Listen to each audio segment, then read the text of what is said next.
Welcome, ladies and gentlemen. This is the Peace Dealer. We're with another magical moon message. True to my word, the moon is in Libra. I just got to edge up, you know what I'm saying? Trim my beard. Moon in Libra, sun in Gemini. Because, I think I'm the shit. I'm limitless. I'm infinite. You know what I'm saying? It is what it is. I'm not just... I took the moon in Virgo reality check, applied it, and here we are in this social zodiac sign, giving you receptivity of how to integrate and balance that in order to express your true individuality. Yeah. See, be careful. Leo, Virgo, Libra, Scorpio will have you thinking you extra saucy. All right, be very careful. You know what I'm saying? You get that new haircut, you get your hair did, you got that new dress, and you start to feel untouchable. So please be very, very careful, because we still gonna have that Pluto square. Okay, we're still going to have that Pluto square. It can, and like anybody and everybody can get it anytime. So, don't feel too saucy. I know all the Scorpios listening are like, Peace Dealer, I will feel as saucy as I motherfucking want to. And I'm not gonna, y'all are the sauce lords. So I'm not gonna tell you how to be saucy or not. I'm just saying, like, just be very careful. Especially Libra. Libra is very cunning. Libra will just tell you things and have you thinking you hot when you're not even hot, for real. And Libra will know what they're doing. You always know what you're doing. Be very careful. The moon in Libra will be whispering all sorts of, sweet musings within your soul. And you really, really, really want to go with this, because the fifth house nature of the sun in Gemini is now fully expressing the talented nature of your ability to communicate and your ability to think. So Gemini is the magic of air. It's the process of thoughts.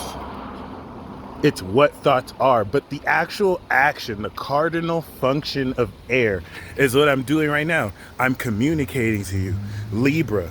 Oh, and as I say that, I swear to God, I see this that says power.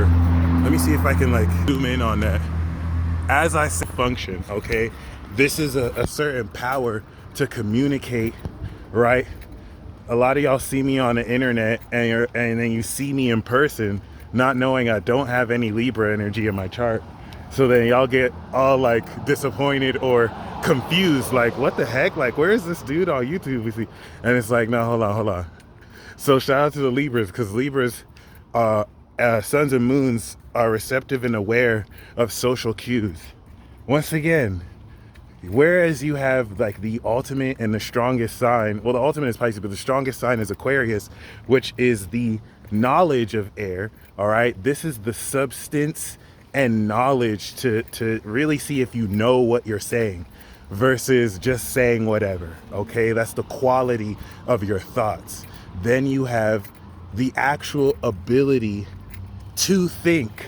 Whereas there's this, with Gemini, there's a certain magic to that, to process your mind, to know what to say at the same time. But just because you know what to say doesn't mean you know how to say it. Doesn't mean you know how to say it. I actually struggled to accept that my whole life. Just because you know what to say or just because you can talk doesn't mean you know how to speak. And someone with me that doesn't have Libra, I've had to learn that the hard way with my Aries energy. You can't really just do things however you want. Actually, you can. You could do whatever the fuck you want. But there's a consequence if there's not a way you refine and polish and balance your expression towards a wider audience, then, it doesn't really matter. But it's something that you still have to take responsibility for. And most importantly, the ability to finesse, I'm sorry, because that's all Libra and Venus do, finesse. The ability to actually charm and present, right? Leo is the main character on stage. Libra is the performance artist. And so to take your ideas and bring life to it and how you integrate your individuality into balancing with Libra, connecting with other people.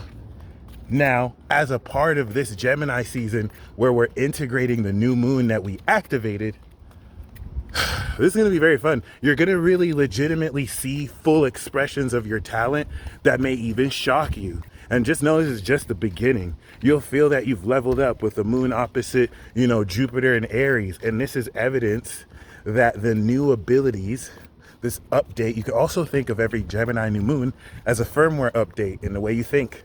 And, a whole year's worth of experience is enabling you to think in a new way, come with a new magical ability. Take the same magical ability and level it up. It's really limitless what you want to do with this, because how you do it is Virgo season. And we just had the moon in Virgo, which helped you understand how to take those new moon seeds and break through the ground by beginning to integrate the courage of speaking your mind and this new way of thinking through your behavior, and start to actually apply and ground this physically by not just thinking about it, but now applying it in your social environment. That was the reality check. Now that we've polished this and are continuing to through Libra, we are maximizing the power and the receptivity, of how to perform, present, and express the thoughts in your mind and really your idea of yourself. Okay, so that was really just the basics. I just wanted to ground and just at least state the surface level of what's happening, because remember, Neptune's involved, so there's ghosts all around you clowning you, and then some of your spirit guides are like protecting you, like, you're not gonna talk about my mans like that. Okay, like this is all happening around you. You may just think these are elements of your thought, like static. And then we have Uranus, so now there's extraterrestrial like beings outside of this world plotting on you. And like, same, once again, multi-dimensional aspects of yourself are banging in your favor too. Like, I know you're not gonna try and hijack my vessel's thoughts. Like, and then there's Saturn, which is the government just plotting on you, my bad. But, there's so many layers to this. The reason why this is, I'm literally spitting. I got spit on my phone. The reason why this is really important to now factor in, now that we got the surface level out, we're gonna have a Pluto square. This shit is gonna be painful. If you still haven't gotten it yet, that like your locus of control is internal.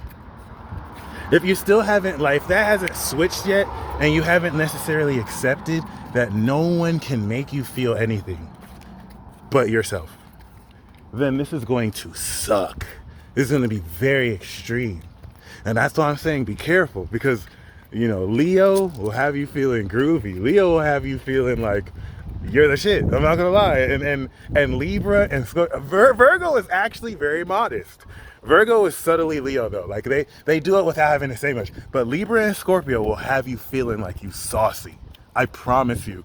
In fact, really bad. This is a good thing. Bask in it, because this is going to help you step into your inner child and your heart. You're gonna literally understand how to integrate this transit.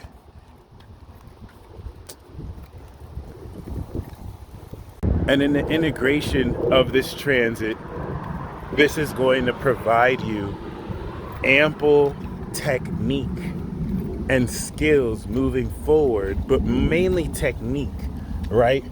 Of how you feel about your social presence and how much you really give a fuck overall.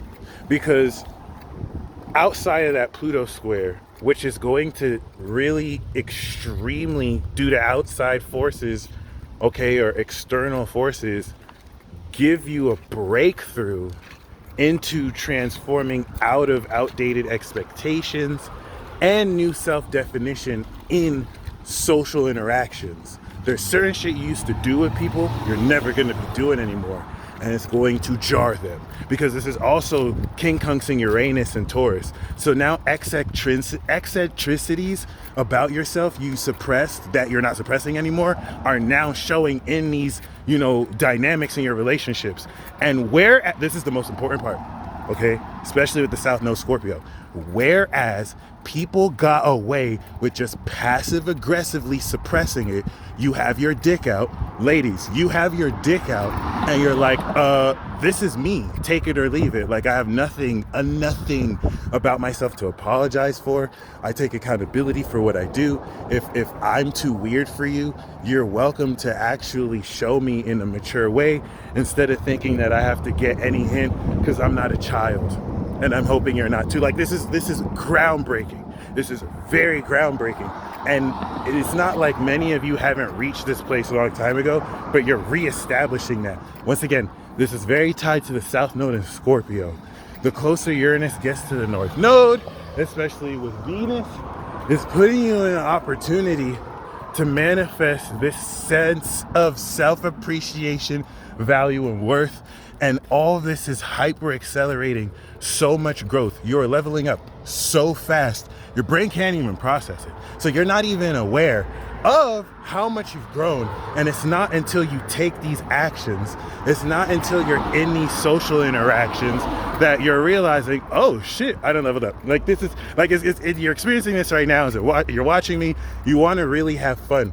This is a Leo sun moon signature, because the moon is 5th house from the sun in Gemini. So this isn't necessarily just about being wild about what you say. That's the moon in Sag. But this is more so about having fun, like articulate your words and your emotions and find creative ways to express yourself. The more you spend actually exercising and doing things that stretch out your mind and imagination, the more you're going to now, relative to the true point of this transit, activate the next level of your superpowers. So the first 4 zodiac signs are the human level. You have the original savage warrior human, shout out the OG Aries. You have the connoisseur, the natural, all right, Taurus. Then you have the enlightened human, the angel, Gemini. Then you have the meta human, the intro to superpowers, Cancer. Then you have Leo, okay, that's kind of like Superman. This is higher, upper class meta human level. Actually now stepping into the realm of demigods, think Hercules. Then you have Virgo, which is the masters. There's a mystery to Virgo. It used to be part of Scorpio. And I'm not going to say much more, but just know that the socials, Leo, Virgo, Libra, and Scorpio, are superhuman class, or the superhero class. All right. So you have the cosmic agents with Libra, who are celestial tier that takes you to the top. The gateway of the gods, coming into Scorpio, the underworld of apotheosis, straight demigods. They're also known as the Asuras, all right? And that enters the path of the Devas, starting from Sagittarius, the gods. And now that we have activated this new ability in Gemini, that is our own individual enlightened human aspect of our mind, this Libra is activating a super powered aspect of it. And now you're going to, with Jupiter opposite, experience phenomena beyond your ability to understand, because to you it's going to look like supernatural, because that's what it is. You breathing air is supernatural. So congratulations. Everything that you start to express, the synchronicity of how now aligned your ability to think something and this start to manifest, as well as like do supernatural activity, is everything you're going to intensely integrate. Moon in Scorpio, think of that as like the glue. And then full moon in Gemini, full moon in Sag, where you want to do the spell, you can show people. So this is the breakthrough, y'all. What magic spell are you breaking through? Many of you will have an idea of what it is, but you're gonna feel like you're not having any progress, but you're having more progress than you can even process. Stay blessed, Godspeed, and until next time.